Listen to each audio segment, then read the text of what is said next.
Jadi dia ya mau datang ke Papua nggak, kitab Torah dan kitab para nabi waktu itu nggak dikasih kepada orang Papua. Maaf saya bilang orang Papua ya, jangan tersinggung, atau ke orang Manado, orang Batak.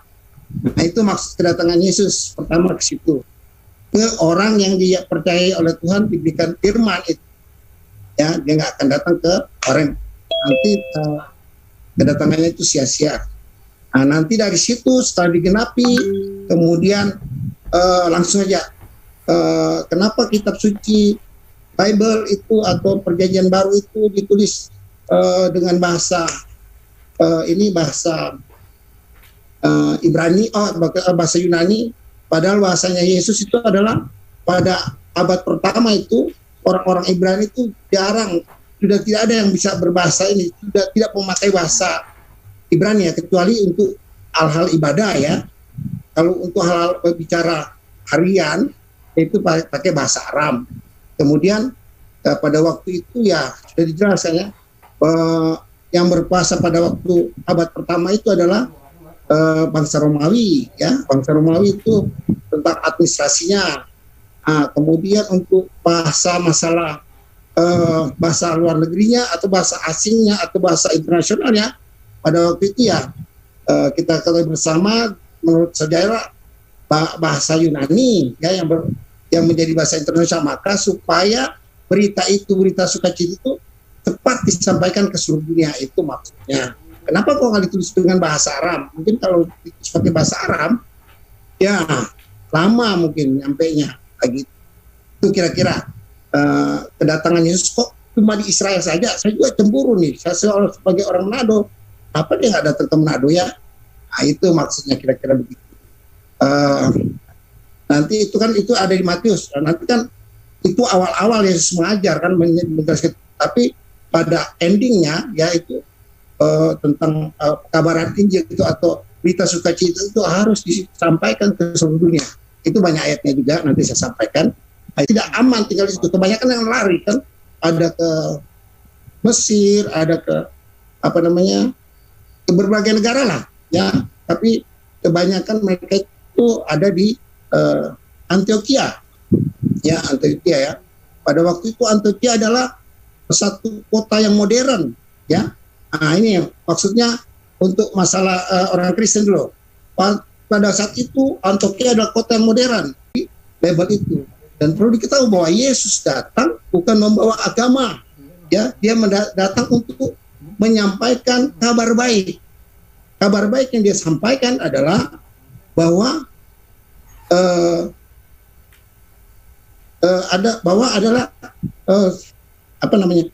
kabar sukacita bahwa Tuhan akan dia kedatangannya adalah sebagai Mesias, sebagai juru selamat ya, menyelamatkan manusia itu ya. Kemudian kabar baik dalam arti dia akan dia akan menggenapi hukum Taurat dan mungkin ya keliru. Jadi itu pada waktu saat itu di Antioquia mereka dikatakan orang, disebut orang, bukan. Jadi mereka disebut orang. Itu ada di Kisah Para Rasul 11 ayat Kisah Para Rasul 11 ya. Ayat Kisah Para Rasul 11 ayat 9 atau ayat berapa itu ya? Kalau kita mau baca ya. Kemudian orang-orang Kristen mula-mula kan di Kisah Para Rasul 2 ya. Itu orang-orang Kristen mula-mula itu ada di Yerusalem. Mereka itu yang kaya, nggak ada yang kaya itu dijual semua hartanya untuk dibagi-bagikan pada yang miskin. Jadi di antara mereka tidak ada yang kaya. Siapa yang punya kelebihan kasih, bagi-bagi sama rata. Itu satu tradisi yang aneh bagi orang-orang Yahudi yang selama ini dianggap itu adalah individual ya, mereka sudah banyak hidup individual ya. Namun kok ada satu ajaran yang mengajarkan soal itu tentang kasih itu kan. Nah maka tentang hukum Taurat Yesus tidak merubah atau tidak ini ada yang dia genapi adalah hukum Taurat itu diringkas sama dia kan. Itu ada di Matius 7 ayat 12 ya. Jadi kalau kita baca ya. Jadi tentang kasih itu tuh. Jadi semua itu sudah diringkas, dikecil. Sebab nggak mungkin orang menjalankan 613 mispot ya. Dan aturan 2000 itu, 2000 atau 4000 yang Tidak mungkin, ya. Jadi tidak mungkin. Maka Yesus karena kesian dan hanya Yesus yang bisa menjalankan semua itu. Maka itu dibilang penembusan. Yesus datang untuk membebaskan orang dari kutuk hukum Taurat. Karena apa? Satu hukum Taurat atau tradisi Taurat tidak dijalani itu gagal semua. Nah, tapi Yesus kalau bisa dibilang, ini asumsi saya, dia sebagai dia tidak mau dibilang lu hanya bisa bikin aturan saja, tapi maksudnya Tuhan tuh cuma bisa bikin aturan tapi tidak bisa menjalankannya. Nah, coba kalau Tuhan bisa jalankan, maka dia datang menjadi manusia. Oke, dia coba. Itu maksud kedatangannya dia.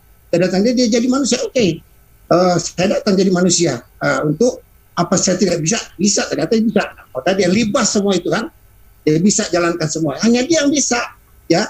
Nah, kalau manusia lain tidak, maka dia bebaskan kita dari syariat-syariat seperti itu, ya. Tidak mungkin. Nah, jadi kedatangannya menyelamatkan manusia dari kutuk hukum Taurat, sebab terkutuk manusia yang satu hukum Taurat tidak dijalankan, itu bisa terus.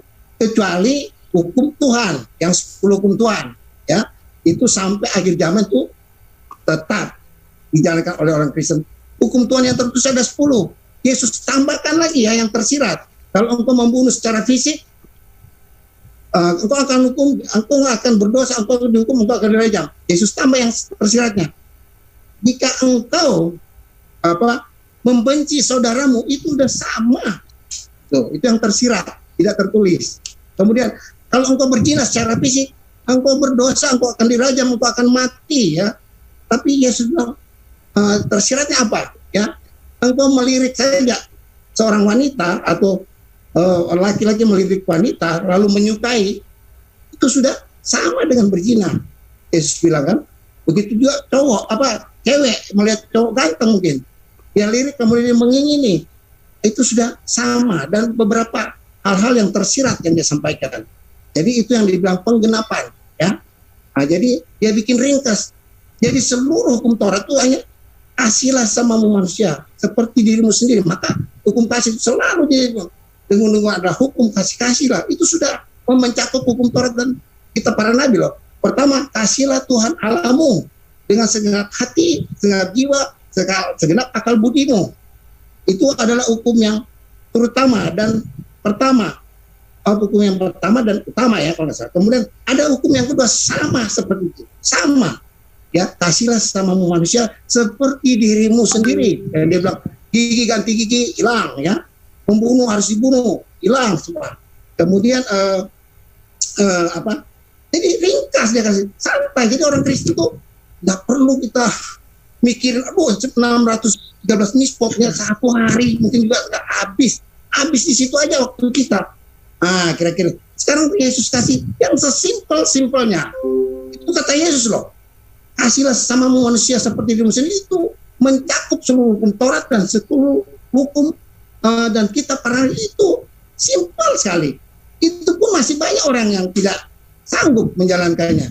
Padahal hidup yang simpel. Maksudnya itulah yang dibilang kabar Injil kerajaan surga. Itu yang disebut berita sukacita.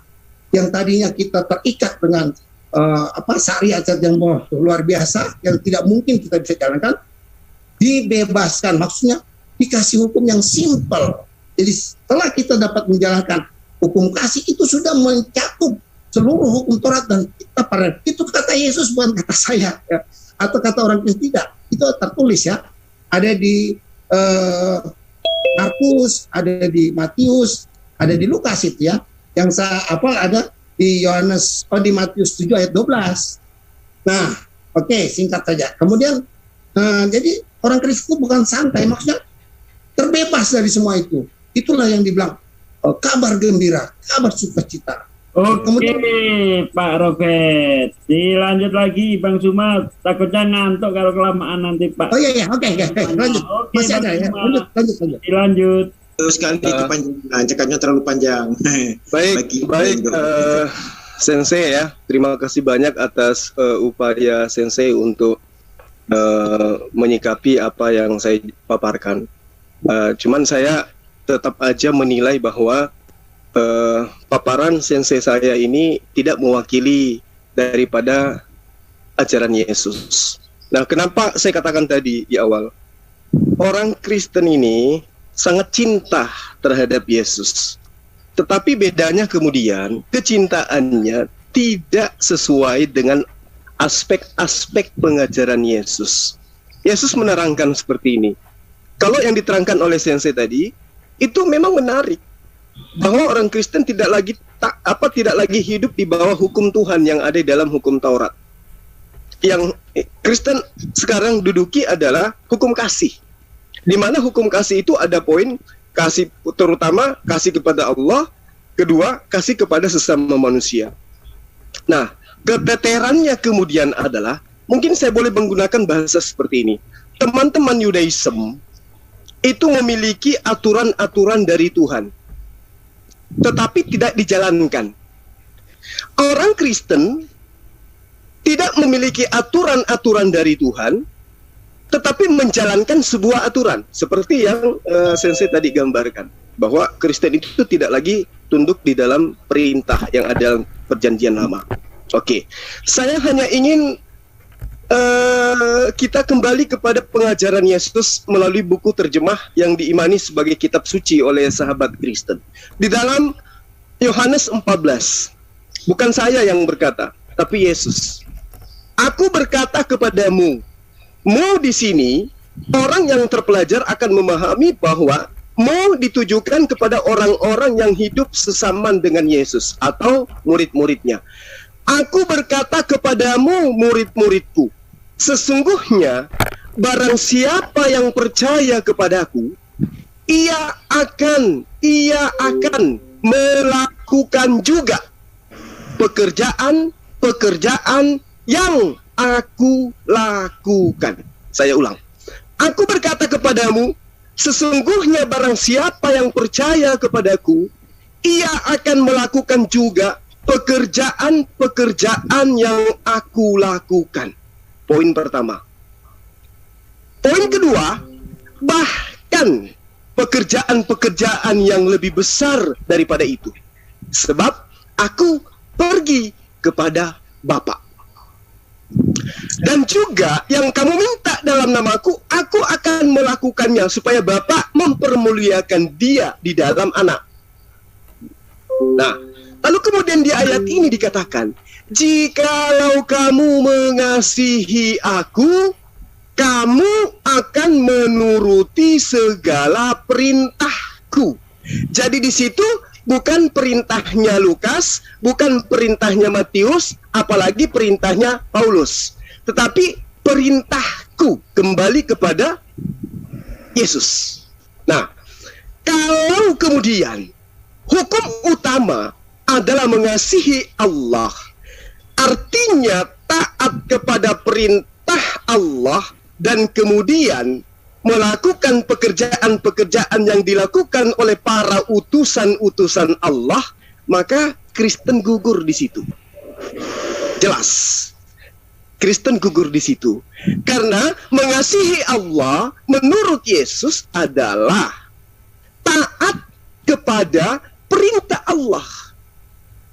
Taat kepada perintah Allah. Barang siapa yang memegang perintahku dan melakukannya, dialah yang mengasihi aku. Dan barang siapa mengasihi aku, ia akan dikasihi oleh Bapakku, dan aku pun akan mengasihi dia dan akan menyatakan diriku kepadanya. Poinnya, Yesus mengatakan di dalam Yohanes 14 ayat 23, jika seseorang mengasihi aku, saya ulang, jika seseorang mengasihi aku, mau dia Islam, mau dia Kristen, mau dia Hindu, mau dia hidup di abad pertama, abad kedua, abad ketiga, hari ini, jika seseorang mengasihi aku, dia akan menuruti perkataanku, dan Bapakku akan mengasihi dia, dan kami akan datang kepadanya, dan diam bersama-sama dengan dia. Barang siapa tidak mengasihi aku, dia tidak menuruti perkataanku, dan firman yang kamu dengar itu bukanlah daripadaku, melainkan dari Bapa yang telah mengutus aku. Poinnya dari ayat per ayat, lagi-lagi perkataan Yesus, perkataan Bapa yang harus ditaati, baru bisa disebut mengasihi Bapa. Baru bisa lolos di hukum terutama kalau kita mengasihi Bapa. Apa kunci mengasihi Bapa? Diajarkan oleh Yesus, taat kepada perintah-perintahnya. Kalau berbicara mengenai perintah Bapa, maka tidak boleh lepas dari hukum Taurat.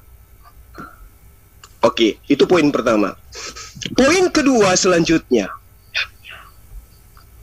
semua orang Kristen, mau yang pintar, mau yang cerdas, yang punya titel dan seterusnya, yakin dan percaya bahwa dengan berseru dan menerima serta mengimani Yesus sebagai Tuhan, maka akan dapat beroleh hidup yang kekal. Banyak orang Kristen yang bernubuat sesuatu dengan nama Yesus, mengusir setan dengan nama Yesus, bernubuat dengan nama Yesus, melakukan banyak hal ajaib yang mengatasnamakan Yesus. Banyak keajaiban-keajaiban itu dipertontonkan oleh sahabat Kristen. Tapi apakah betul demikian yang diajarkan oleh Yesus? Coba kita lihat di dalam Matius 7 ayat 21. Inilah jawaban Yesus untuk umatnya yang berseru kepada Dia dengan sebutan Tuhan. Bukan setiap orang yang berseru kepadaku, Tuhan, Tuhan, akan masuk ke dalam kerajaan surga, melainkan dia yang melakukan kehendak Bapakku yang ada di surga. Lagi-lagi kembali kepada hukum terutama, harus mengikuti perintah-perintah Bapa yang ada di surga. Pada hari ini, pada hari itu, ya, pada hari terakhir maksud saya, banyak orang yang berseru kepadaku, Tuhan, Tuhan. Bukankah kami telah bernubuat demi namamu, mengusir setan demi namamu, bercerita dan berdialog dengan Zulkifli M. Abbas dengan mewakili namamu? Pada waktu itulah aku, Yesus, akan berterus terang kepada mereka, aku tidak pernah mengenal kamu, enyahlah daripadaku, kamu sekalian pembuat kejahatan. Siapa yang dituduh oleh Yesus pembuat kejahatan? Coba mari kita bercermin.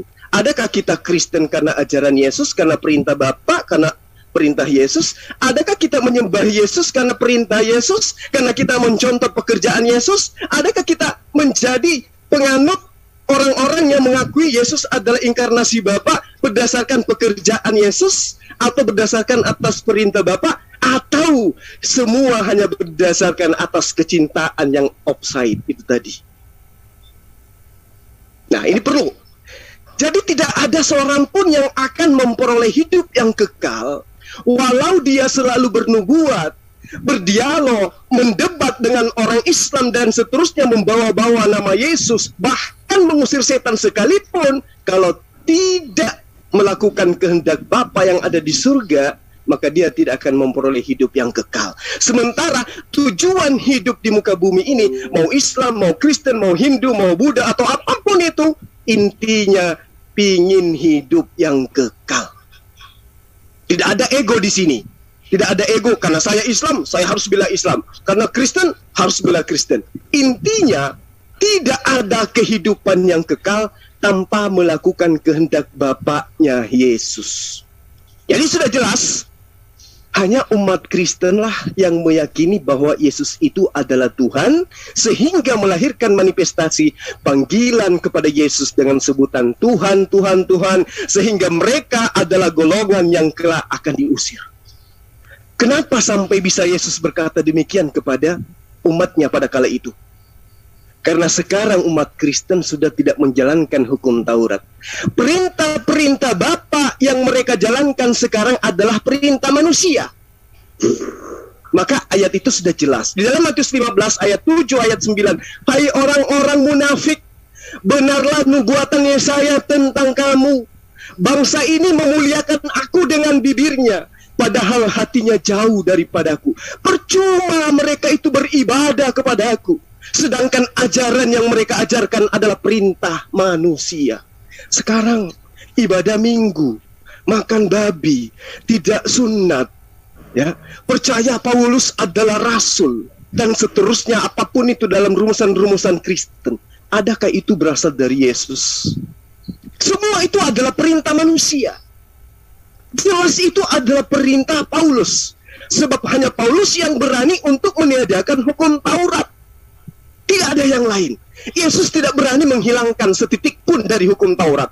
Bahkan Paulus di dalam Roma 3 ayat 28, karena kami yakin bahwa manusia dibenarkan karena iman dan bukan karena ia melakukan hukum Taurat. Nauzubillah, summa nauzubillah.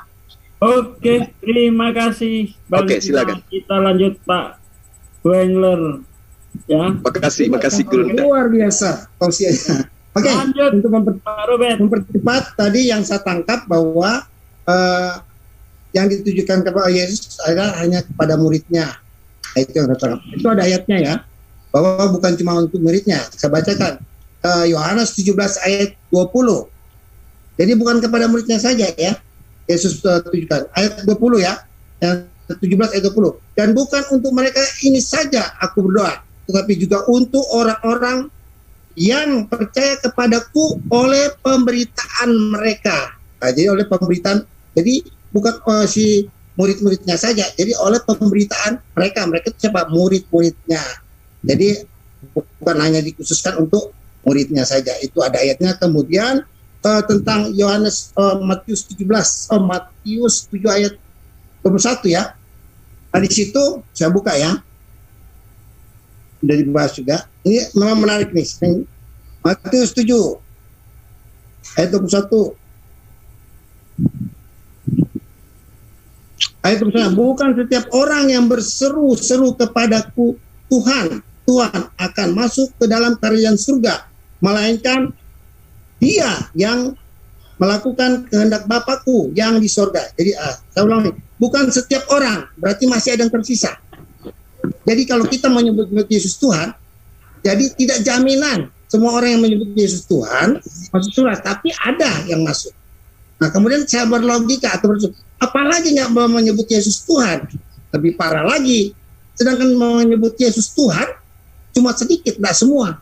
Yang dia maksud ini orang-orang nabi-nabi palsu itu atau apa yang dia bilang para ahli Taurat nyebut Tuhan, Tuhan, mengusir dengan nama gua, itu yang dia maksud itu. Jadi tidak semua, tidak setiap, berarti ada tersisa kan? Jadi tidak jaminan membilang Yesus itu Tuhan masuk surga, tapi pasti ada yang masuk. Apalagi yang tidak menyebut, kira-kira itu saya asumsikan ya. Apalagi tidak menyebut dia Tuhan, kemudian melainkan dia yang melakukan kehendak Bapakku yang di sorga. Kehendak Bapakku di sorga ada di Yohanes 6 ayat 40. Kita baca Yohanes 6 ayat 40. Itu kehendak Bapa ya.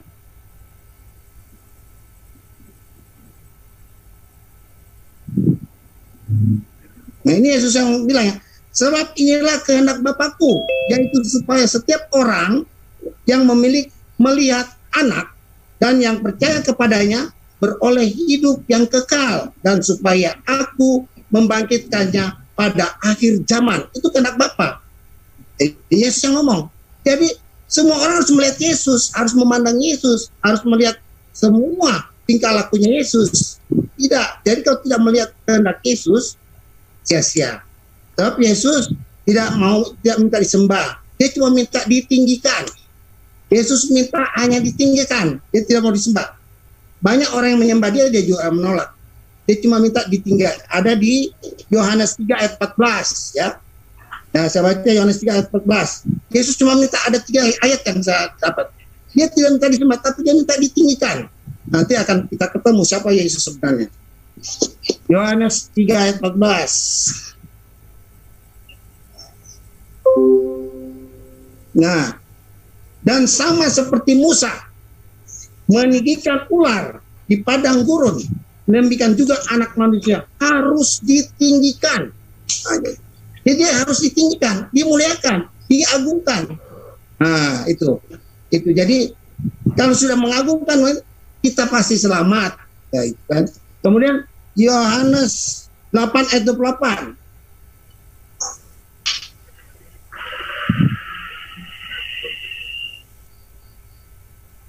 Maka kata Yesus, apabila kamu telah menikahkan anak manusia, barulah kamu tahu bahwa akulah dia.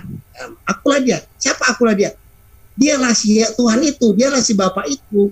kalau sudah mengagungkan dia, meninggikan dia, itu harus dia bilang ya.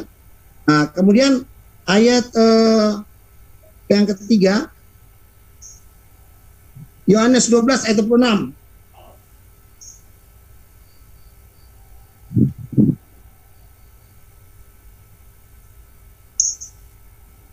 Barang siapa melayani aku, ia harus mengikut aku, dan di mana aku berada, di situ pun pelayanku akan berada. Barang siapa melayani aku, ia akan dihormati Bapa. 28-nya ya. Nah. Sekarang jiwaku terharu, dan apakah yang akan kukatakan, Bapa, selamatkan aku dari saat ini? Tidak, dia tidak minta diselamatkan oleh Bapa, ya. Sebab untuk itulah aku datang ke dalam saat ini. Bapa, muliakanlah namamu. Pokoknya itu ada 3. Kemudian kenapa orang-orang Kristen meninggikan Yesus ya? Itu ada di Matius 9 ayat 27. Matius 10 ya. Matius 10 ayat 27. Kita lihat Matius 10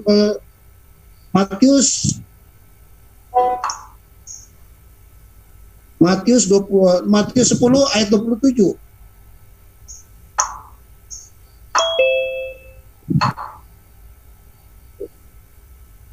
Matius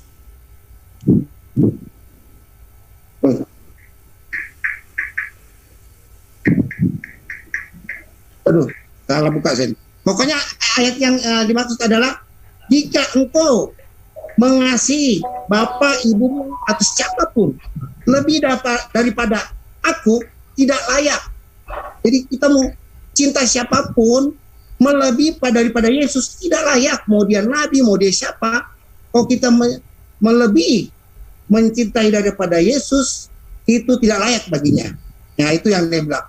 Kemudian, kenapa Yesus dia orang Kristen menganggap dia adalah Tuhan, bukan menganggap dia Tuhan, yang dia adalah Tuhan itu sendiri ya. Nanti kita baca di Yohanes 17 itu. Ya, itu ada di Yohanes 5 ayat 22.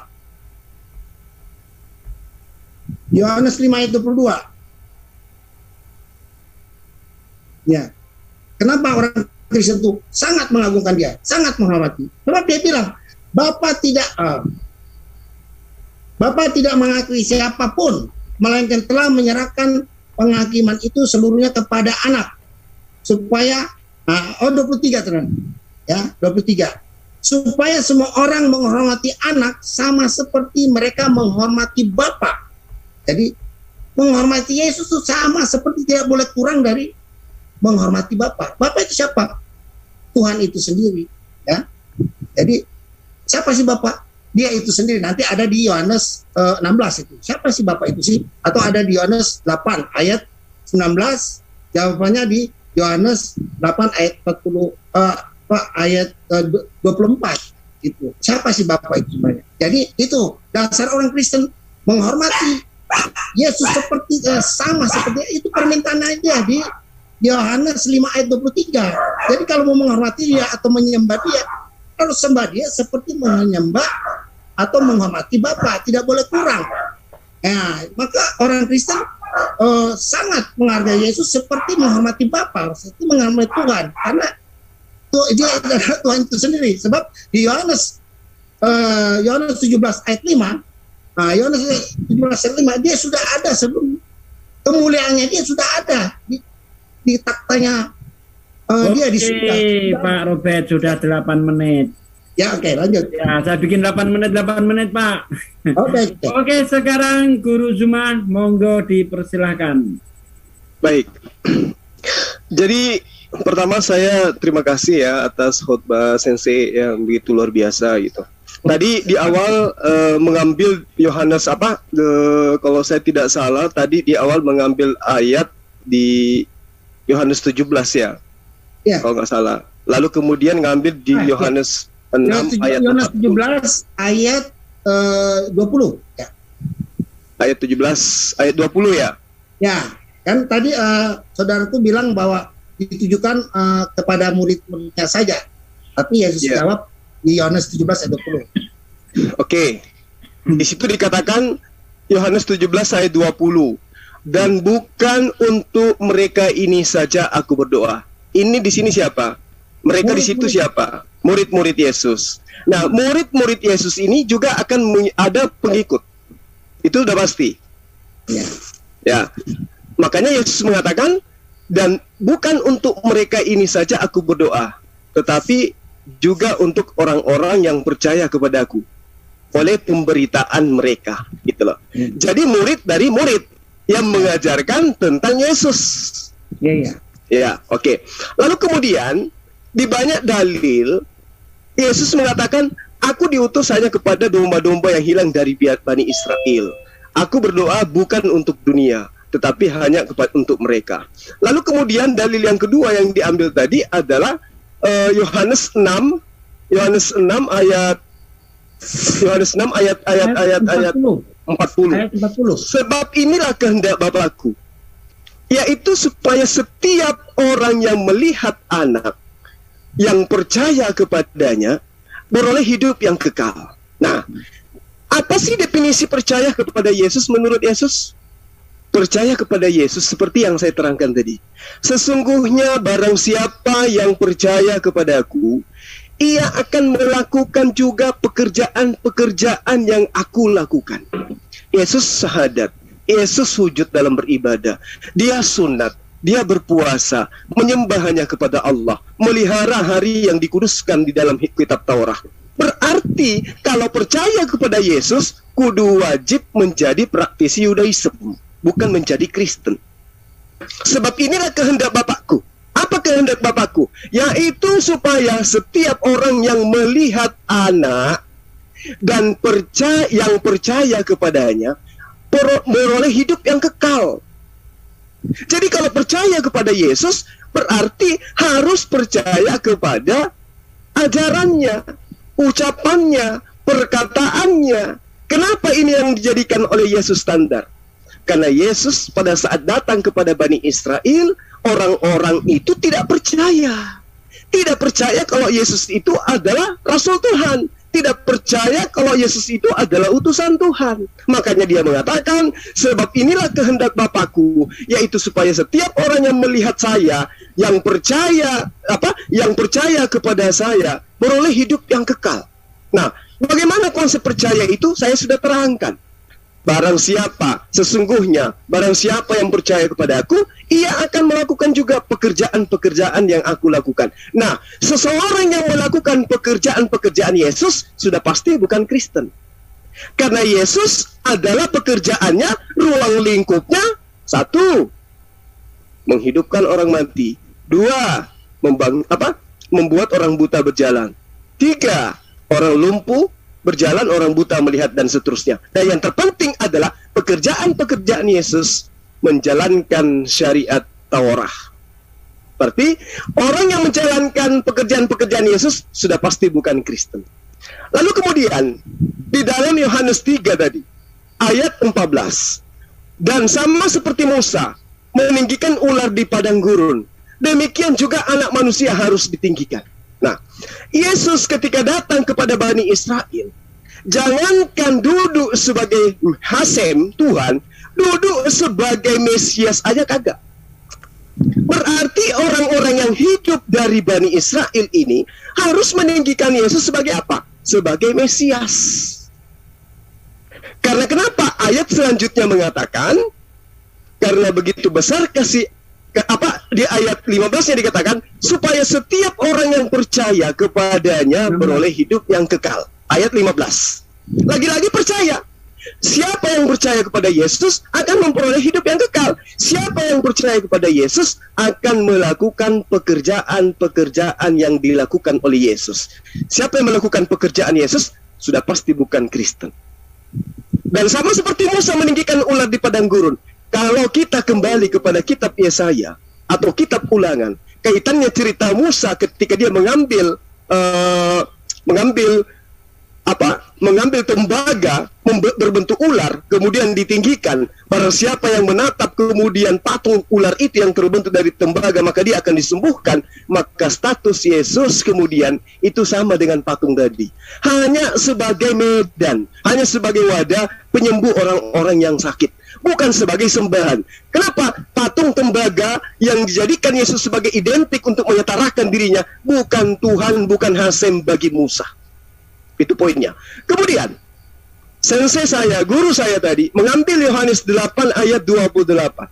Maka kata Yesus, apabila kamu telah meninggikan anak manusia, barulah kamu tahu bahwa akulah dia. Akulah dia. Yesus mengatakan akulah dia.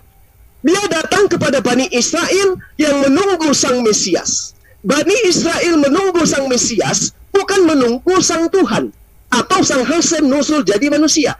Tapi yang ditunggu oleh Bani Israel adalah Mesias yang sama seperti Kores, sama seperti Daud, sama seperti Harun, sama seperti Musa. Nah, kenapa ada pernyataan ini? Apabila kamu telah meninggikan anak manusia, meninggikan sebagai apa? Sebagai Mesias. Maka kamu akan tahu, akulah Mesias itu. Dan bahwa aku tidak berbuat apa-apa dari diriku sendiri. Jadi kalau dikatakan ego emi atau anihu dalam bahasa Ibrani bahwa merujuk kepada pencipta alam semesta, ingat, dia mengatakan, dan bahwa aku yang adalah dia itu tidak berbuat apa-apa dari diriku sendiri, tetapi aku berbicara tentang hal-hal sebagaimana yang diajarkan sang Bapa kepadaku. Jadi pemahaman sahabat Kristen yang mengatakan ego emi sama dengan Tuhan, tidak mungkin Tuhan tidak berbuat apa-apa dari dirinya sendiri. Tidak mungkin sang pencipta alam semesta diajarkan lagi oleh sang Bapa kepadanya. Lalu dikatakan di ayat 29-nya, dan dia yang telah mengutus aku, dia menyertai aku, dan dia tidak membiarkan aku sendiri. Berarti Yesus dan Bapa berdua, tidak satu. Oke, thank you. Makasih. Sudah 8 menit, biar tidak kelamaan. Monggo, Pak Robert, silahkan. Terima kasih luar biasa ya. Oke, apa yang dipahami oleh saudaraku cuma saya hargai. Tapi saya mau menjelaskan apa yang kami pahami, atau saya pribadi deh yang pahami, bahwa yang dimaksud adalah pekerjaan-pekerjaan itu ada dua klasifikasi ya. Pekerjaan-pekerjaan dia sebagai manusia, keteladanan, dan pekerjaan-pekerjaan Bapa yang dia lakukan. Pekerjaan Bapa itu apa? Bapa itu menciptakan langit dan bumi, menghidupkan orang mati, dan macam, pokoknya pekerjaannya Tuhan lah yang dia lakukan. Dan tidak ada ayatnya juga dia bilang tidak semua orang bisa. Dia bilang, kalau nggak ada kalau nggak salah di Yohanes 15 atau ya, tidak semua orang bisa yang pekerjaan yang sangat spesifik itu, yang hanya bisa dilakukan oleh Allah. Ya itu maka dia mau ditimpuk sama orang orang Israel atau orang-orang ahli Taurat atau Farisi, karena dia mengatakan itu ada di Yohanes 10 ayat 33 ya. Dia bilang, jangan kamu lihat masalah itu, lihatlah pekerjaan-pekerjaan yang dilakukan, pekerjaan Bapa ya, Bapa yang dilakukan, dan pekerjaan Bapa itu tidak ada yang bisa melakukan kecuali dia ya. Maka dijelaskan banyak di kitab Petrus. Ada juga Paulus menjelaskan tentang siapa yang menjadikan langit dan bumi. Yohanes juga mengatakan segala sesuatu dijadikan oleh dia, ya. Sehingga Yohanes menulis itu dengan Roh Kudus, ya. Itu ada di Yohanes 1 ayat 3 ya. Kemudian banyak siapa sebenarnya Yesus itu ya, si pencipta langit dan bumi. Kita hubungkan yang Yesus bilang di Yohanes 17 ayat 5 bahwa dia sudah ada taktanya atau kemuliaannya sudah ada sejak dunia belum ada di hadirat Bapa, di hadiratnya dia sendiri. Nanti siapa sih Bapa itu sebenarnya? Saya di sini tidak mau mendoktrin, mungkin saya akan diomelin sama orang-orang Tritunggal nih, saya ngomong begitu ya. Tapi untuk supaya cepat memahaminya, maksudnya siapa yang dimaksud Bapa itu ada. Ayat-ayatnya itu ada di Yohanes 8 ayat 19. Waktu orang-orang Farisi tunjukkan Bapa itu kepada kami. Dia jawab di Yohanes 8 ayat 24 ya. kamu akan mati karena dosamu. Akulah dia. Nah, gitu kan, itu jawabnya itu. Akulah dia. Ya, maksudnya dialah si Bapak itu. Itu nanti didukung oleh ayat 16 ya. Yohanes 16 itu kan. Jadi kalau mau meminta kepadanya, mau minta apa saja kepada Bapa, ya, pasti Bapa akan berikan dalam namaku, dalam nama dia. Kalau mau minta kepada Bapa dalam namaku, pasti Bapa berikan. Ya, habis itu dia bilang lagi, nggak perlu lagi pakai Bapa, minta aja dalam namaku, pasti diberikan. Nah, di Yohanes 14, minta dalam namaku, dia bilang. Nggak perlu pakai Bapak, nggak perlu pakai ini. Bapak itu dia sendiri ya, atau Bapak itu Tuhan itu, dia itu sendiri. Nah itu ada pembahasan lain nanti kita ini, tapi ya saya agak singgung sedikit. Itu maksudnya. Sehingga orang dia bilang, siapa sih manusia atau nabi siapa sebelum Yesus ya mengatakan kemuliaannya di hadirat Bapa sejak dunia belum ada. Sudah ada. Jadi dia sudah ada sebelum dunia jadi. Pra-eksistensinya sudah ada. Yang kita kenal itu, ya maaf ya, orang Kristen sangat yakin bahwa itu dia ada YHWH itu sendiri. Sebab di Yohanes 17 ayat 11-12 dia mengatakan nama Bapa itu telah diberikan kepadanya. Kalau kita bisa baca ya. Nama si Bapa itu, Bapa si Allah itu telah diberikan kepadanya. Jadi di Yohanes 17 ayat 11 dan 12 mengatakan bahwa nama Bapa itu adalah nama si Yesus. Ya, namanya Yesus, gitu. Yang dulu belum diperkenalkan, ya. Yang dulu cuma Tuhan mengatakan Yahweh atau aku adalah aku, atau si Mahadir itu yang ada, maksud aku adalah yang ada, itu kan.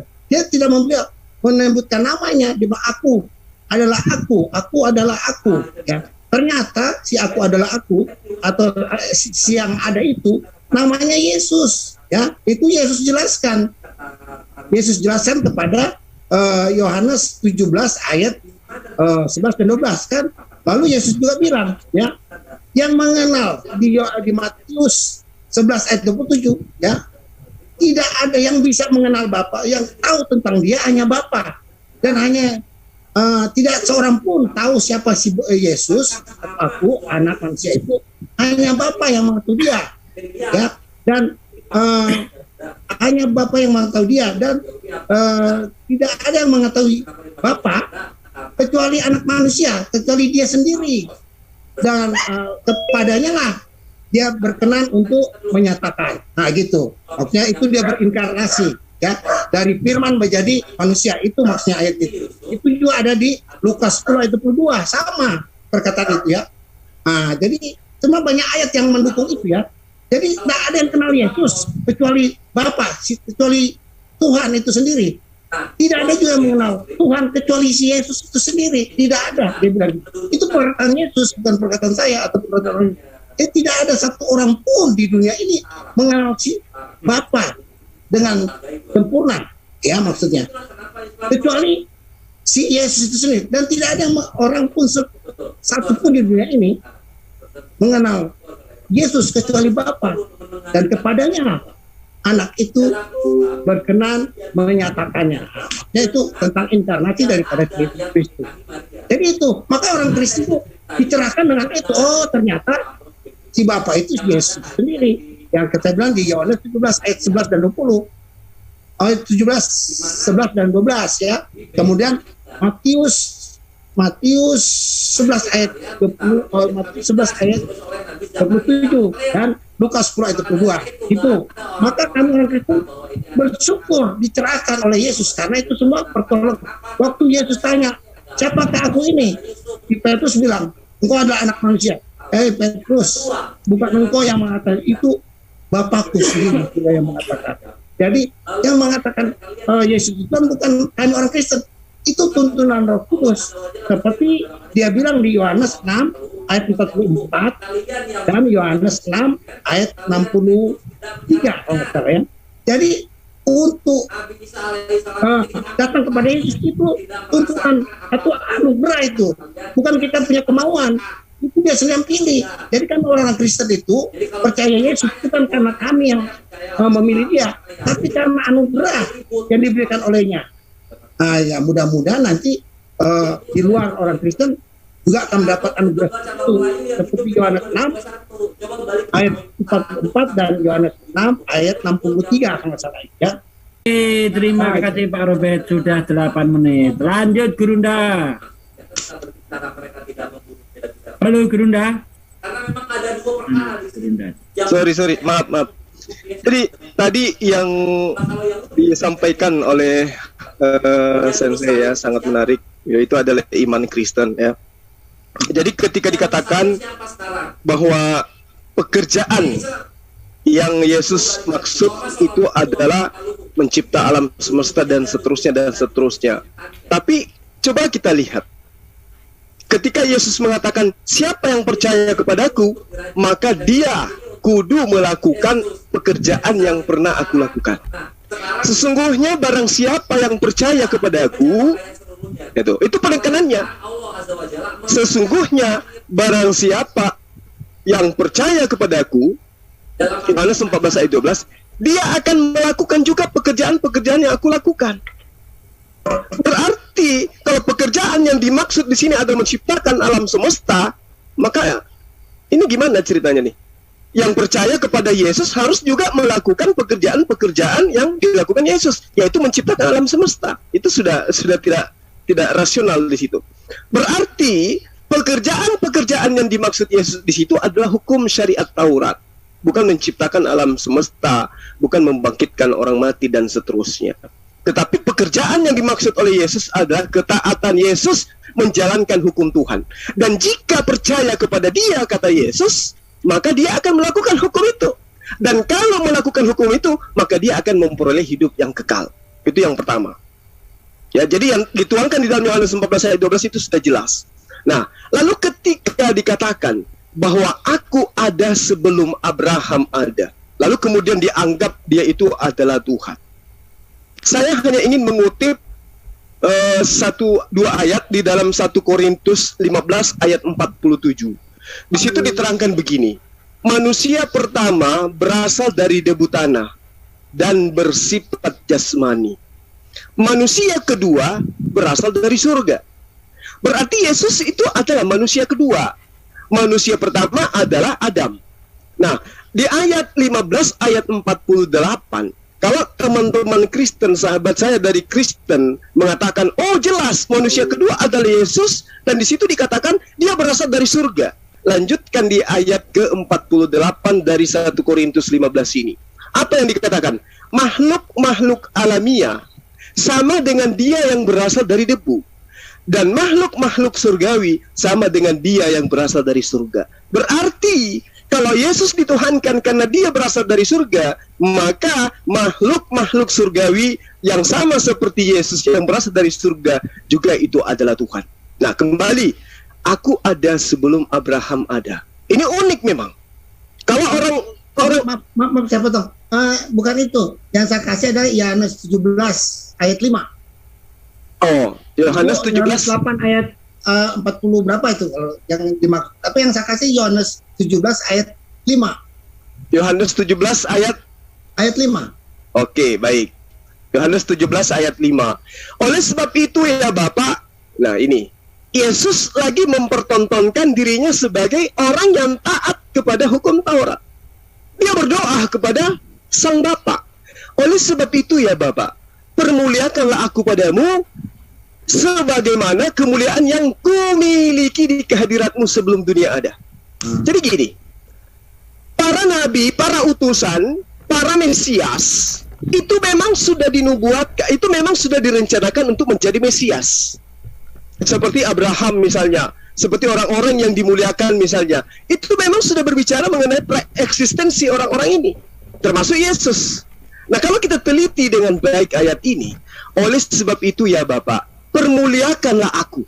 Berarti dia minta dimuliakan. Ya, dimuliakan kehadirat Bapa dengan kemuliaan yang dimiliki oleh Yesus di kehadirat Tuhan sebelum dunia ada. Berarti kemuliaan Yesus itu adalah kemuliaan yang melekat pada diri Bapa, yang kemudian diberikan kepada Yesus. Nah, sama seperti Musa, kemuliaan yang ada pada diri Musa itu adalah kemuliaan Bapa yang diberikan kepada Musa. Kemuliaan kepada orang-orang yang mulia, orang-orang yang kudus, semuanya berasal dari sisi Bapa. Makanya Yesus menjawabnya di ayat 7-nya. Sekarang mereka tahu bahwa semua yang engkau berikan kepadaku itu berasal daripadamu. Lalu ayat 8-nya, segala firman yang engkau sampaikan kepadaku telah aku sampaikan kepada mereka, dan mereka telah menerima. Mereka benar-benar percaya. Mereka benar-benar yakin aku datang daripadamu, dan mereka percaya bahwa engkaulah yang telah mengutus aku. Berarti kalau percaya, Yesus kudu wajib dipercayai sebagai utusan Allah. Nah, mundur ke ayat 3. Inilah hidup yang kekal. Nah, orang menjadi Kristen tentu ingin memperoleh hidup yang kekal. Orang menjadi Islam tentu ingin memperoleh hidup yang kekal. Resepnya dari Yesus yaitu pertama, bahwa mereka mengenal engkau satu-satunya Allah yang benar. Berarti tidak dua, tidak tiga. Dan di saat mengenal Allah satu-satunya Allah yang benar, Yesus di situ sebagai apa? Dan mengenal Yesus Kristus yang telah engkau utus. Itu poinnya. Berarti untuk memperoleh hidup yang kekal harus mengenal Allah yang mengutus Yesus sebagai satu-satunya Allah yang benar. Yesus pada saat itu hanya sebagai utusan Allah. Jadi dia tidak sama dengan Allah. Lalu kemudian dari ayat yang di dalam kitabnya sahabat Kristen, Yesus menerangkan seperti ini. Dan janganlah kamu menyebut siapapun Bapa di bumi ini, karena hanya satu Bapakmu, yaitu Dia yang ada di surga. Ini pesan emas dari Yesus. Jadi kalau ada kemudian yang menyebut Yesus itu sebagai Bapa itu sendiri, berarti sudah menyalahi dari konsep yang diajarkan oleh Yesus, bahwa Yesus itu melarang menyebut siapapun di muka bumi ini sebagai Bapa, karena hanya ada satu Bapa, yaitu Dia yang telah mengutus Yesus yang ada di surga, yang ada di langit. Ini penting untuk diketahui. Jadi Yesus mengatakan, ketika kamu telah meninggikan anak manusia, barulah kamu tahu bahwa akulah Dia, dan bahwa aku tidak berbuat apa-apa dari diriku sendiri, tetapi aku berbicara tentang hal-hal sebagaimana yang diajarkan kepada Bapakku. Ini perlu diperhatikan. Kata aku tidak dapat berbuat apa-apa dari diriku sendiri dan seterusnya, bukanlah itu Terus suaranya hilang. Akhijul, hilang suaranya. Oke, sekarang waktunya Pak Robert. Monggo Pak Robert, sudah 8 menit. Ya, terima kasih. Saya mau menjelaskan apa yang bagus. Apa yang disampaikan oleh ini, pemahamannya. Maksudnya, Yohanes 17 ayat 5, itu jelas-jelas Yesus sudah ada di hadirat yang Maha Kuasa itu. Yang kami pahami itu Dia sendiri. Di hadiratnya, dan Dia bilang di hadiratku, toh kemuliaan yang kumiliki, bukan kemuliaan yang Dia miliki, di hadirat. Nah, gitu kan, maksudnya Dia sudah ada. Kemudian kayaknya tidak ada satupun nabi sebelum Yesus, ya, nabi-nabi yang mengatakan seperti itu. Tidak akan berani nabi itu mengatakan gitu, bahwa Dia sudah ada sebelum dunia terjadi. Bahwa kita sudah ketahui bersama bahwa nabi-nabi ini kan turunan Adam yang diciptakan dari debu dan tanah, ya, tidak diciptakan tidak seperti Yesus yang sudah ada sebelum dunia ada. Dan nabi-nabi itu ada setelah Adam.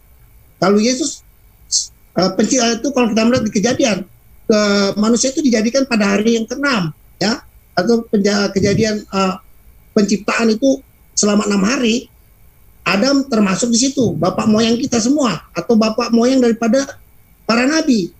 Sedangkan Yesus nggak ada di situ. Ya, Yesus sudah ada sebelum dunia dijadikan. Itu penegasan Yesus di doanya pada Yohanes 17 ayat 5. Jadi saya kira kalau memang ada ayatnya, para nabi itu sudah ada praeksistensi, dari dunia dijadikan. Tolong saya mau ini, saya juga akan, kalau memang ayat itu ada, seperti yang Yesus katakan pada Yohanes 17 ayat 5, waduh saya akan pelajari baik-baik. Itu jawaban yang saya berikan. Kemudian tadi apalagi ya, masalah dia bukan Tuhan ya. Saya sudah bilang bahwa di Yohanes 17 ayat 11 dan 12, si Bapa itu namanya Yesus. Kalau kita baca ya, tapi panjang nanti baca aja masing-masing ya. Namanya Yesus, dia bilang gitu. Kemudian siapa sih si Bapa itu? Ya, kita bisa lihat di Yohanes 16 itu.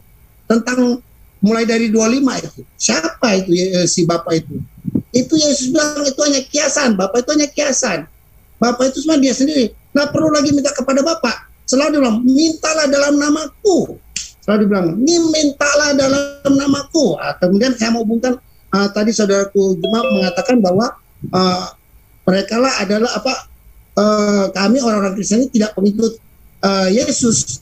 Sedangkan kami semua orang Kristen kalau meminta apa-apa dalam nama Yesus, mau menanggung setan, mau minta berkat, mau minta pekerjaan, mau minta apa saja dalam nama Yesus, itu kami orang Kristen menjalani apa yang perintah Yesus ya.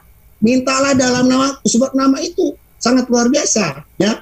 Ternyata nama yang maha agung, namanya Tuhan itu ternyata Yesus. Nah, itu yang kami pakai. Maka itulah yang kami pedomani orang-orang Kristen. Ya pernah kami minta apa-apa kepada minta berkat, minta apa di luar nama Yesus.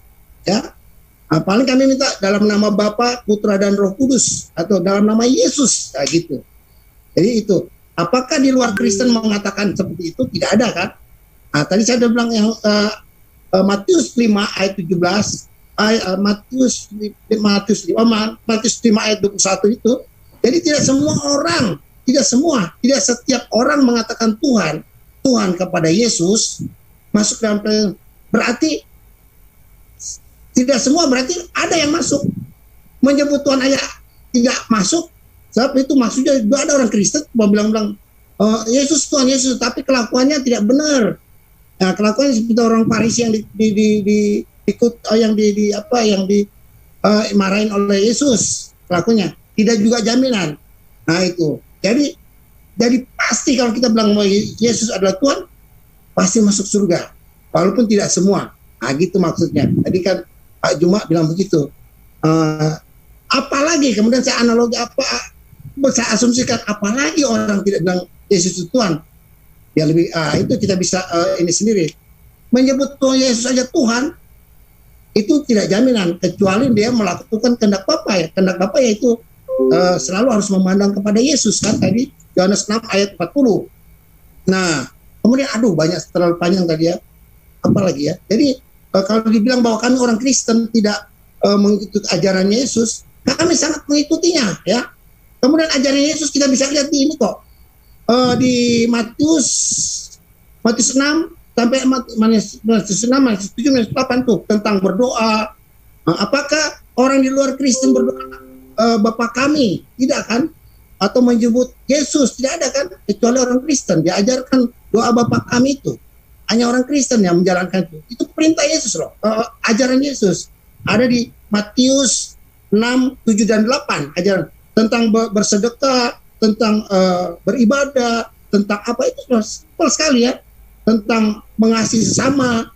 Yang dia tekankan tentang mengasihi sesama itu. Kita buka aja di Matius 6, 7 dan 8. Itu ajaran Yesus ya. Ajaran yang sangat simpel, tapi tidak tentu, tidak mudah untuk kita ini kan mengaplikasikannya. Saya kira begitu. Apalagi ya, masih berapa menit Pak Ustadz Sugi saya. Pak Ustadz Sugi punya kiamat. Kemudian saya mau mengatakan kenapa orang Kristen mengatakan bahwa Yesus Tuhan. Kita bisa lihat di Matius 24 itu mulai dari 29 ya. Jika anak manusia datang dalam kemuliaannya ya, dia yang akan bintang-bintang akan jatuh, bulan semua rontok ya. Kemudian dia akan datang dan Oke, habis waktunya Pak Robert. Ki Zuma masih ada? Halo? Ya, iya. Apa? Iya, Gurunda sedikit lagi. Jadi, ketika Yesus mengatakan tidak setiap orang yang menyeru Tuhan, Tuhan kepadaku masuk ke dalam kerajaan Bapa, melainkan mereka yang melakukan kehendak Bapakku. Jadi di situ ada sekumpulan orang yang menyeru Yesus. Ya, jadi kalau diasumsikan apalagi yang tidak, oh salah. Karena Yesus mengatakan tidak semua, berarti kumpulan orang-orang yang hanya memanggil Yesus. Jadi yang diseru Yesus, yang diceritakan Yesus ini hanyalah mereka yang menyeru Dia dengan sebutan Tuhan. Nah, sekarang mari kita kaji. Tuhan yang dimaksud Yesus di situ adalah Tuan. Tuan adalah kurios. Jadi bukan dalam arti kata seperti yang diimani oleh sahabat Kristen, pencipta alam semesta nusul menjadi manusia. Tetapi Tuhan yang dimaksud di situ adalah orang yang ditinggikan, orang yang dimuliakan, manusia yang didudukkan lebih tinggi daripada manusia yang lain. Bukan manusia ditinggikan menjadi sang pencipta alam semesta. Jadi kalau dikatakan apalagi yang lain, alhamdulillah kami umat Islam mendudukkan Yesus sebagai Tuhan. Mendudukkan Yesus itu sebagai Tuhan. Kami mengimani Dia sebagai utusan Tuhan. Kedudukannya sama dengan Rasulullah Muhammad sallallahu alaihi wasallam. Dua-duanya adalah Sayyid, dua-duanya adalah Tuhan, dua-duanya adalah kurios. Tuhan itu adalah bahasa kita orang Indonesia. Tetapi yang sebenarnya adalah kurios, Tuhan, atau Mar, atau Adonai. Orang yang ditinggikan, orang yang dimuliakan di antara orang-orang yang biasanya. Nah, kami mendudukkan Yesus di situ. Jadi dikatakan, tidak semua orang yang mendudukkan saya sebagai orang yang mulia, sebagai orang yang ditinggikan, sebagai orang yang memiliki kedudukan tinggi di antara mereka, yang masuk ke dalam kerajaan Allah. Poinnya, melainkan mereka yang melakukan kehendak Bapakku yang ada di surga. Yang menjadi pertanyaan sekarang, kalau teman-teman Kristen diwakili oleh guru saya, sensei saya mengatakan Kristen itu adalah pengikut Yesus. Ini tanda tanya besar. Karena Yesus mengatakan, aku mengenal pengikutku. Pengikutku mengenal aku. Mereka mendengarkan perkataanku dan mengikuti aku. Nah sekarang, kalau orang Kristen mengikuti Yesus, maka sudah pasti orang Kristen itu menjadi aktivis Yudaism. Agamanya pasti aturannya aturan Taurat. Itu sudah pasti. Aku mengenal muridku, muridku mengenal aku, mereka mendengarkan aku dan mengikuti aku. Yohanes 10 ayat 27.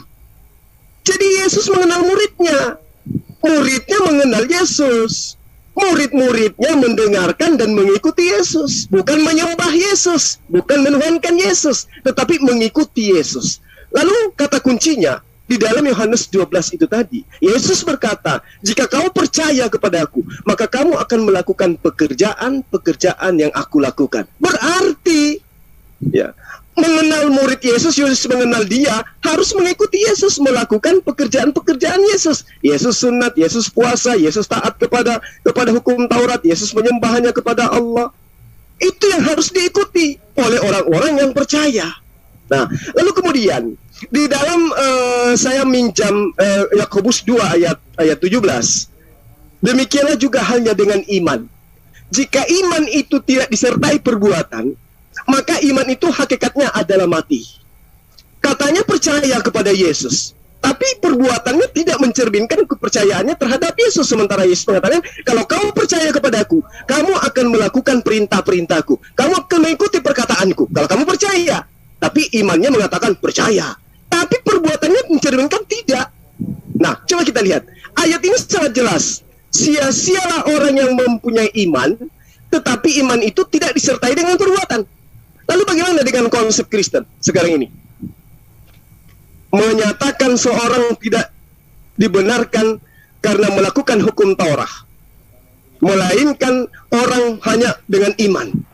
Sementara Yesus mengajarkan, percuma mereka berhormat kepadaku, sementara mulutnya memujiku. Yang mereka lakukan adalah perintah manusia. Jadi ini perlu kita renungkan. Yesus tidak berani menghilangkan hukum Taurat. Walau satu hukum yang paling terkecil sekalipun.